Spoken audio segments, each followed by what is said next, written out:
Les différences entre la méthode Friedrich et Friedrich simplifié sont que maintenant, les OLL et les PLL, on les fait chacune en une fois. Donc là, par exemple, pour l'OLL, au lieu de d'abord faire la croix et ensuite orienter les derniers coins, on va directement, en une formule, résoudre la face jaune. Et c'est la même chose pour la PLL. Au lieu de le faire en deux fois, de d'abord permuter les arêtes et ensuite les coins, on le fait en une seule formule. Pour cette méthode, il faut apprendre 57 OLL, sans compter les 7 que vous connaissez déjà avec la méthode simplifiée. Donc il y en a 50 nouvelles à apprendre. Bon, pour la plupart, c'est des petits algorithmes qui sont assez rapides à apprendre. Et pour la PLL, il y a 21 cas à apprendre. Et c'est sans compter aussi les 2 que vous connaissez déjà pour la méthode simplifiée. Parce que oui, j'ai oublié de le préciser, mais il y a 2 PLL différentes pour la méthode simplifiée. Maintenant, une fois que tout ça est acquis, franchement, vous êtes déjà très fort. Cependant, il reste encore quelques axes d'amélioration, comme par exemple perfectionner sa croix, c'est-à-dire faire sa première croix blanche avec le moins de mouvements possible. Ensuite, il y a ce qui s'appelle les X-cross. Ça consiste à, quand vous faites votre croix blanche, à directement avoir un ou plusieurs F de L de fait. Donc c'est vraiment très difficile, mais quand c'est bien maîtrisé, ça fait vraiment gagner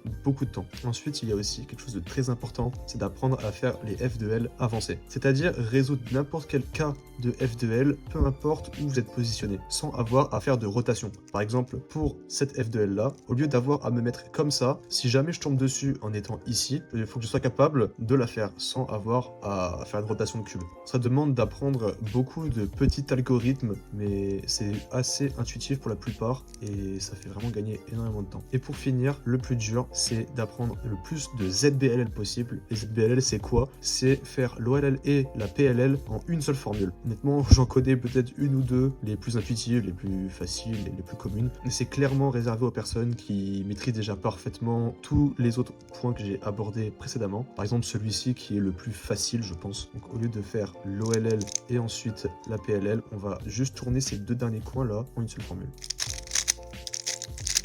Et voilà, maintenant vous savez quoi faire pour vous améliorer, peu importe votre niveau.